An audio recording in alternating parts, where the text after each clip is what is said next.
Bien, pues yo vengo a hablaros de lo que pone el título, generación de apps, pero no solo generaciones de apps solo por ser friki, sino para mejorar tus metodologías de trabajo. Es decir, construir aplicaciones a medida que te van a ayudar a ahorrar un montón de horas de trabajo haciendo ese trabajo más mecánico que hacemos todos los días, ¿no?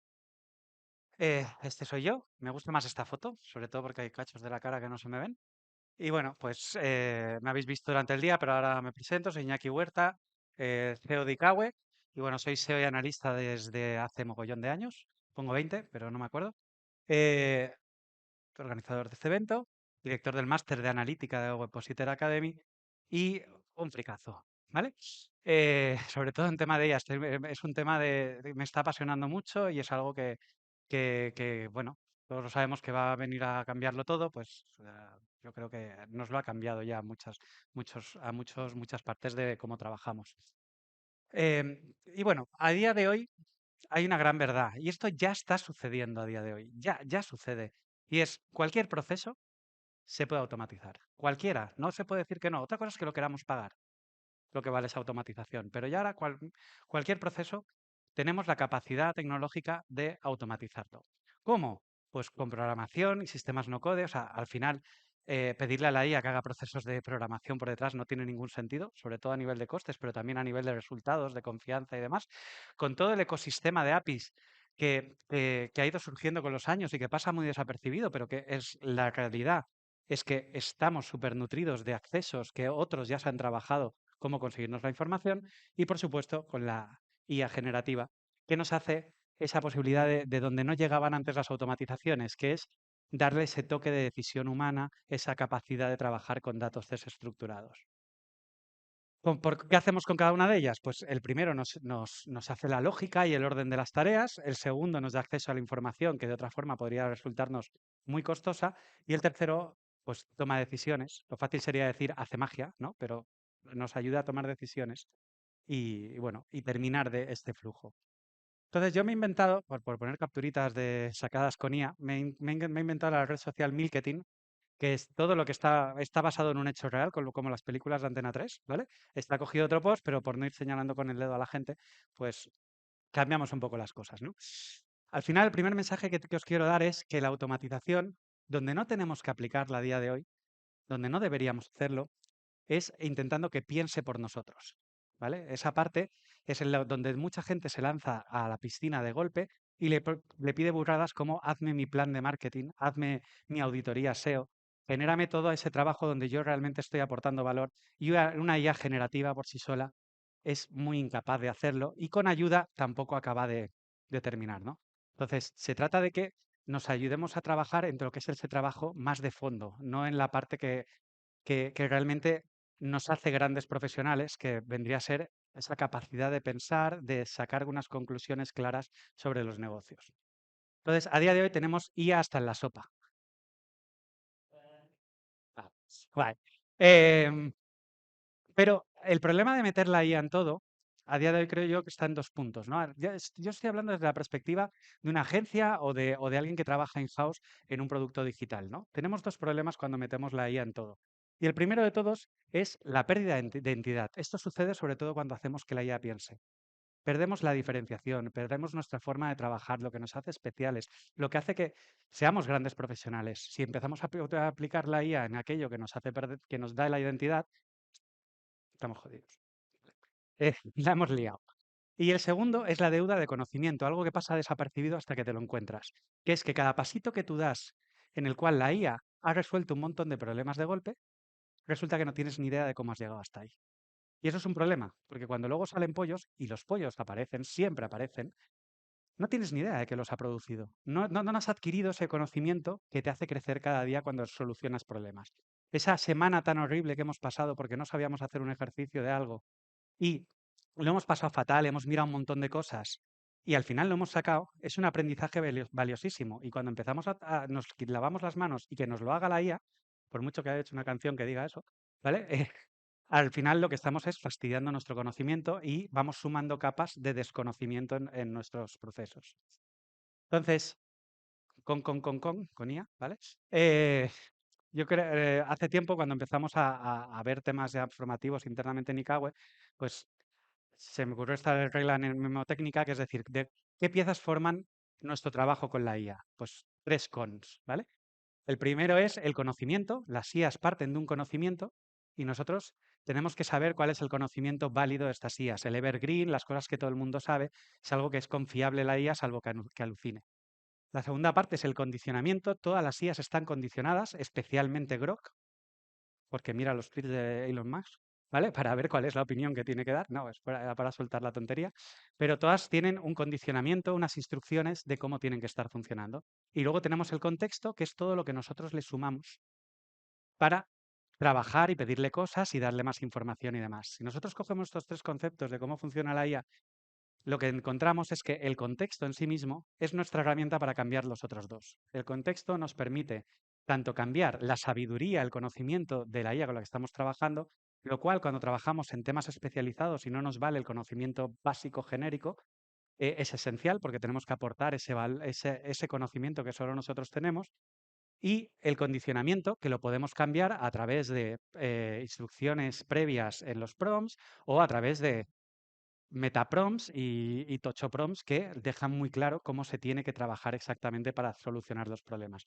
Estas dos partes son esenciales para poder trabajar de forma confiable con la IA. Tenemos tenemos que garantizar que la IA sabe todo lo que necesita saber para resolver el problema, algo que muchas veces obviamos porque para nosotros es conocimiento natural. Si esto lo sabe hasta un tonto, pues la IA a veces no lo sabe, ¿vale? Porque no vive en tu empresa, no sabe lo que le ha pasado a tus clientes, no sabe lo que está pasando en los departamentos de producto, etcétera. Y luego la parte de condicionamiento es, tenemos que obligar, domesticar a la bestia y hacerla trabajar como a nosotros nos da la gana y no como ella quiere trabajar. Tenemos que obligarla a dar los mismos pasos que nosotros haríamos al desarrollar un proceso. Entonces, algunos aprendizajes que hemos ido viendo a la hora de integrar la IA en tus procesos de empresa. El primero es que la asistencia con la IA depende de la persona, ¿vale?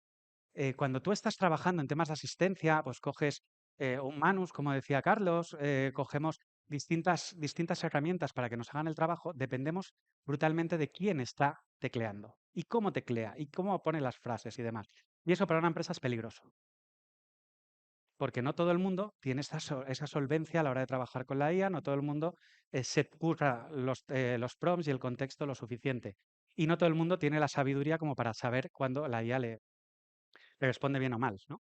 Entonces, este es un primer punto, ¿vale? El segundo, la IA no sirve para trabajar los datos. Sí, analítica con IA. Lo siento, la IA no sirve para trabajar con datos entendiendo grandes cantidades de datos. La IA no es un BigQuery, no es un sitio donde tú le puedas volcar 2000 keywords de tus campañas de SEM y que te haga una selección a bisturí de las cosas, ¿no? Porque tienen un problema de un sistema de atención, un sistema por el cual escogen cosas antes de responderte para ahorrar recursos y entonces no va a trabajar con la totalidad de tus datos. Esto básicamente es un gráfico que resume un poco el cómo podemos trabajar con volúmenes de datos. Una persona normal, nosotros podríamos trabajar con un Excelcillo y tal, y llegaríamos hasta un sitio. Con bases de datos un poco más trabajadas o con tocho Exceles, podemos llegar más lejos y luego cuando llegamos al Big Data, podemos llegar mucho más lejos. La IA se queda un poco más que una persona. A partir de ahí empieza a fallar, ¿vale? Entonces no podemos utilizarla para trabajar con datos. Y el tercer punto es una automatización completa de un proceso que estáis haciendo en la empresa es muy costosa. Hacerla bien, con todos los detallitos de lo que estáis haciendo en un proceso, es muy costosa de desarrollar, porque cada pasito lo tienes que detallar, lo tienes que programar, lo tienes que hacer. Es demasiado costoso. Entonces, esto es, por ejemplo, un proceso en el que llevamos inmersos unos cuantos meses de automatizar auditorías de Google Analytics. Y podéis ver el flujo, que es una locura, ¿vale? Y es solo el primer capítulo de la auditoría. Y son meses y meses trabajando, que estamos trabajando, para poder tener ese el primer sprint. No, no es para hacer un entregable final, pero sí para que todo ese trabajazo que te pegas al principio de un proyecto te lo saque directamente bien ordenadito y bien trabajadito. Esto es muy costoso. Nosotros lo queremos hacer porque vivimos en gran parte de hacer este tipo de auditorías y es un trabajo que hemos decidido hacer. Pero no es, me pongo con N8N y hago 3 nodos y ya tengo mi automatización hecha. No va de eso. Eh, Y esto, bueno, son entregables que puede hacer este proceso, ¿vale? Donde veis que va sacando informes y tal de análisis de esto es de la propiedad de Ikawe, ¿vale? O sea, funciona, pero es muy costoso. Entonces, aquí hay un descubrimiento que hemos ido haciendo después de empezar este proceso, y es que es la magia de hacer apps. hacer micro apps, mini apps, micro apps. Sistemas que se ocupan de uno de los problemitas y solo de uno, no de todo tu plan de marketing, sino solo de ese problema que te está fastidiando la vida porque le pierdes muchas horas con él. Entonces, las apps solucionan los tres problemas que veíamos. Son muy rápidas de crear a día de hoy. No tienen problemas para trabajar con datos porque por detrás tienen programación y pueden trabajar con los datos. Y no dependes de la persona porque todo el sistema de decisiones lo metes dentro de la app y la condicionas a trabajar con tu metodología. Entonces, lancémonos a crear apps, ¿no? Entonces, lo primero que te preguntas es, ¿y con qué creo las apps? Porque cada día me sacan una herramienta nueva que me promete que me va a hacer cualquier aplicación nueva, ¿no? Os he puesto esta clasificación, no es completa ni mucho menos, pero que yo creo que hay a día de hoy estos tres tipos de herramientas con los cuales podemos generar aplicaciones. Primero es los estudios de creación con IA, ¿vale? Que en base a prompts te pueden hacer una primera aplicación, te hacen la UX de la aplicación y con JavaScript empiezan a trabajar muchos datos. El segundo son los orquestadores de agentes, que lo que te permiten es empezar a unir piezas una a otra, que sí que tienes que hacer un cierto trabajo manual. N8N estaría dentro de esta categoría, por ejemplo, o Make y demás, pero que nos permiten hacer cosas con una lógica mucho más compleja, ¿no? Y luego están los agentes de desarrollo, los que ya nos permiten trabajar en serio con programación profunda, con un asistente que nos va escribiendo el código a medida que nosotros lo necesitamos, pero que nos requieren skills de programación. He hecho este grafiquito donde metemos las tres categorías para que tengáis un poco de visión por si queréis prever cosas. Y he metido dos ejes. El primero es, ¿quién genera más deuda de conocimiento? ¿Quién hace que no te enteres de lo que estás haciendo? Y el segundo es, ¿cuánto nivel de programación tengo que tener para meterme en este mundillo? ¿Vale? Y a partir de ahí hemos intentado hacer una clasificación de herramientas. Y esto es un poco lo que nos ha salido. No es exhaustiva, pero sí sacad fotos porque es el slide que más me ha costado hacer con gran diferencia, ¿vale? La mitad del tiempo de esta charla ha sido en este maldito slide. Que os aseguro que no es que me haya quedado tal, está adrede metido uno para arriba, otro para otro, ¿vale? Entonces, aquí lo que tenemos es todas las herramientas estas de Vibe Coding, Lovable, Ball, Firebase Studio, que te hacen aplicaciones completas muy metidas en el frontal, pero que te generan una deuda de conocimiento brutal. Y la deuda de conocimiento lo que te provoca es incapacidad de escalar. Harás tu herramienta un día, pero no podrás mejorarla. No podrás porque se va liando y entonces te quedarás encapsulado en lo que habías hecho ese día, no podrás darle continuidad.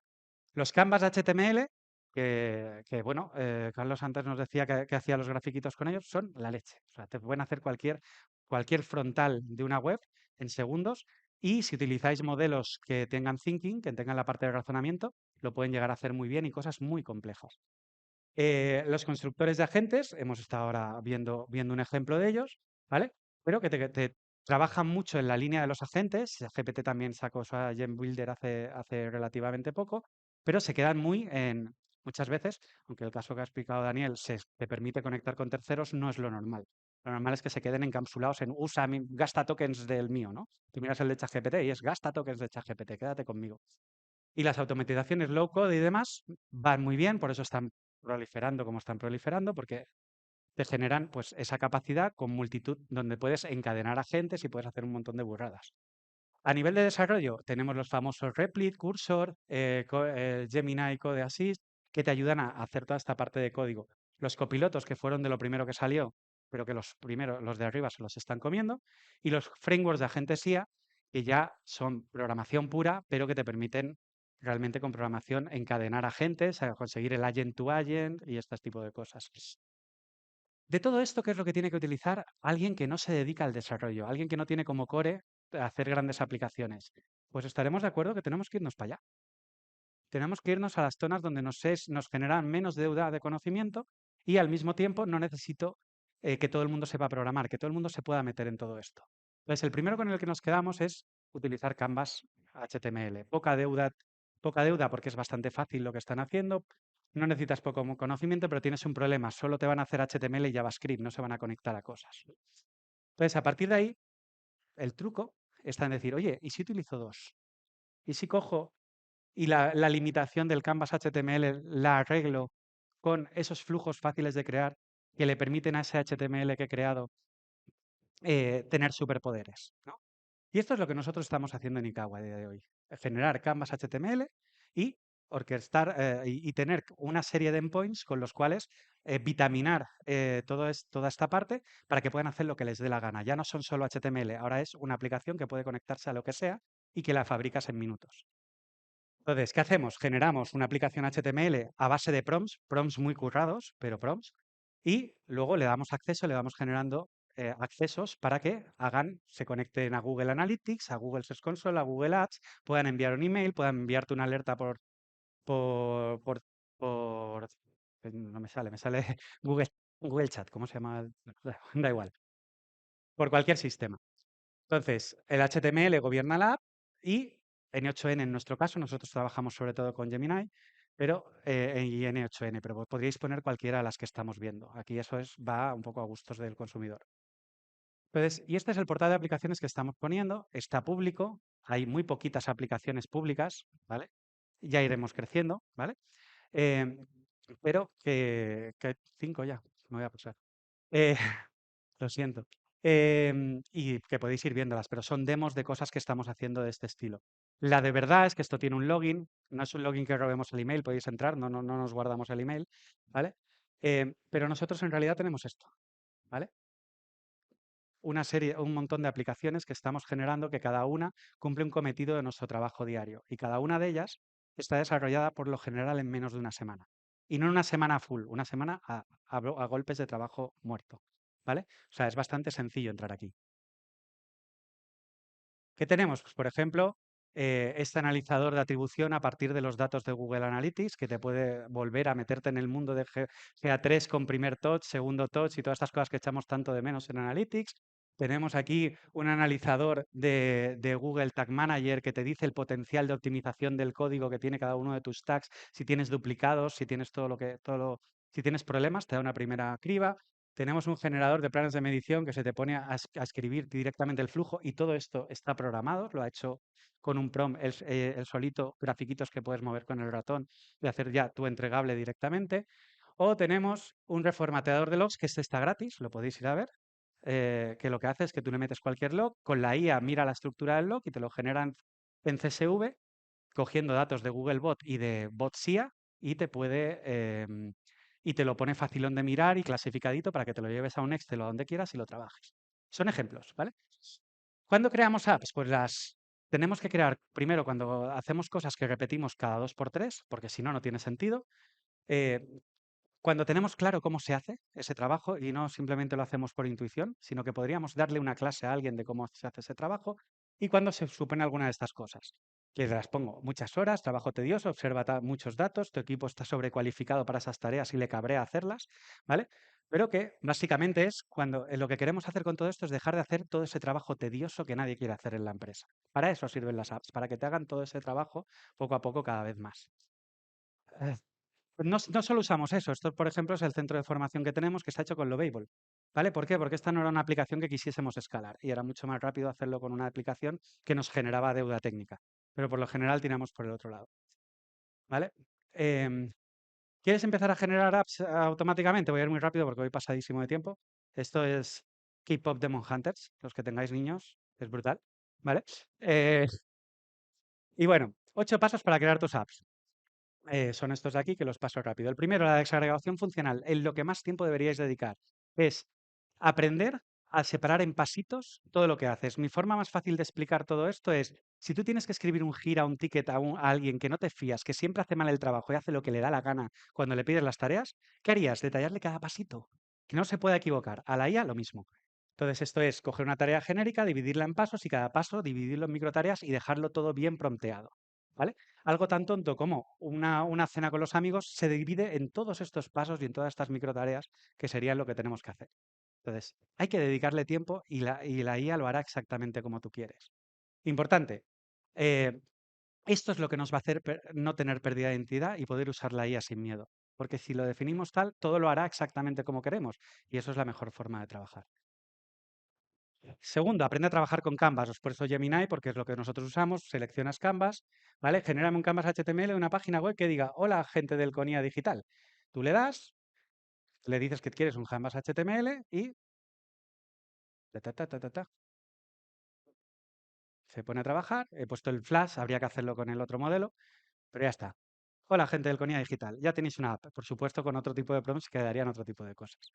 ¿Vale? Segundo, si vais a poner programación de apps que hacen cosas de verdad con tu código, hay que activar siempre el razonamiento, siempre el thinking. Es mucho más lento, es mucho más tedioso trabajar con eso, pero hay que activarlo, al menos al principio para que te resuelva todo el problema. ¿Vale? Y luego tienes que dedicar un tiempo a aprender a maquetar con Canvas. No dejarlo en plan, él ya diseñará, no. Que se pongan las cosas exactamente como tú quieres, con los formularios que tú quieres, y le dediques mucho tiempo a definir cómo son esas apps. Como si le hicieses un briefing a un diseñador, pero más. ¿Vale? Entonces, a la primera no lo va a hacer bien, ¿vale? Pero como los Canvas tienen una función de previsualización, ahora que lo que le hemos metido es una calculadora de salario neto, ¿vale? Y los Canvas, aunque tú le digas que lo haga todo bien a la perfecto, mira, ese gráfico me lo ha puesto mal. Luego hay que iterar, hay que ir pidiéndole, mejórame esto, cámbiame esto, uy, no me gusta cómo te lo pedí, lo típico cuando trabajas con la IA. Esto es el tip más grande que os puedo dar para generar estas apps, que son las guías de maquetación. Escúrate mucho una vez cómo son tus maquetas, cómo es toda tu interfaz, todo lo que sucede. Genera un documento TXT enorme con todos los detalles y un ejemplo del HTML ya hecho, y a partir de ahí vive de rentas. Todas las apps saldrán iguales con todas las funcionalidades como te gustan. Entonces, nosotros, por ejemplo, hemos pedido aquí simplemente metiéndole la guía de creación de apps de Kawe, que le he pedido solo el todo va bien, ¿vale? Pero ya me genera el loguito, me generaría los menús y todo exactamente. Las apps que estabais viendo antes que he puesto capturas son todas iguales y todas funcionan igual, generan el mismo UX, no generan problemas a la hora de lectura. Ahora, esto es uno de estos TXTs y falta hacer scroll 8 veces, ¿vale? Son tochos. ¿Cómo hacemos algo así de bestia? Pues con la IA. ¿Vale? ¿Cómo se crean? Pues usa Canvas para crear la maqueta, cuando la tengas muy bien, pídele a la IA que te haga en un Markdown toda la explicación detallada de todos los pasos, librerías y tal que se están utilizando. La copias en un archivo TXT y ya la puedes usar. Este es el mismo texto que antes, pero cuando me lo ha generado la IA después de que yo hiciese la maqueta. O sea, la IA la podemos utilizar para poder trabajar con la IA. Y luego JavaScript es capaz de hacer burradas. Mucha gente no sabe todo lo que puede hacer. JavaScript puede leer ficheros, puede conectarse con tu micro y transcribir audio, puede tener su propia base de datos dentro del navegador, puede hacer un montón de cosas, aprenderlas. Y aquí os pongo Google Experiments de Chrome, donde tenéis un montón de burradas que se pueden hacer solo con un navegador. No, no hay límites. Muchísimas cosas que hacemos en código de servidor se pueden hacer en un navegador. Integra la 7, integra la IA donde te sea útil de verdad y solo ahí. Todo lo demás a programación. Hay cosas que hay que hacer con programación. Dejar de pedirle a la IA que haga cosas para ahorrar tiempo. A la IA solo se le pide análisis del sentimiento, datos desestructurados, acceso al conocimiento mundano porque nos lo creemos, y manipulación multimedia, por supuesto, pero sobre todo decisiones humanas. Esas cosas que tendría que hacer una persona, eso es lo que hace la IA. Todo lo que no tendría por qué hacer una persona, que lo haga la programación. Y bueno, aquí tenemos otra vez a Milketin, ¿vale? Que te dice, atención, integra la inteligencia artificial en Google Sheets. Ahora puedo darle a una columna de ChatGPT, me calcula la media. Estamos tontos. O sea, te has dedicado horas para hacer una media que es una fórmula de Sheets. ¿Esto no es esta MJ por aquí? Aquí me pasaste tú algo parecido de eso. Es horrible. O sea, usamos la IA solo por usar la IA. No tiene sentido. Es un ejemplo absurdo, pero para que entendáis a qué me refiero. Y bueno, aquí tenéis en Google AI Studio, en la parte de apps, tenéis un montón de ejemplos de cómo se usa la IA de forma eficiente para tener ideas. Está bien ver lo que hacen los demás. Generamos un montón de ideas y luego hacemos nuestras aplicaciones. Y ahora, imagina una app para hacer presupuestos. Tendríamos que hacer toda esta serie de tareas, pero solo dos se hacen con IA. Todo lo demás es programación. No le pidas genérame el presupuesto y ya está. Luego la suma de presupuestos, suma de horas, todo lo que es mecánico, lo tendríamos que hacer con la parte de JavaScript de programación. Algunos sistemas de Canvas, como los de Gemini, tienen integrada ya la IA, con lo cual en el propio Canvas ya usas la IA. No tienes por qué luego conectarte a tokens y cositas así. A tokens, aquí, a APIs. ¿Vale? Y el paso final que os decía es darle superpoderes generando endpoints mediante N8N o cualquier otro de estos sistemas. Entonces, yo puedo tener una aplicación, esto es un generador de clúster SEO que tenemos, que se baja los datos de Google Search Console, los clasifica y te dice la regex para que clasifiques páginas de producto, páginas de tal, páginas, y te lo doy ya todo hecho. ¿Vale? Entonces, ¿qué necesito? Pues que la app necesita esos conectores, conectarse a GSC, descargar las URLs de Google Search Console y la IA que luego generará los clusters.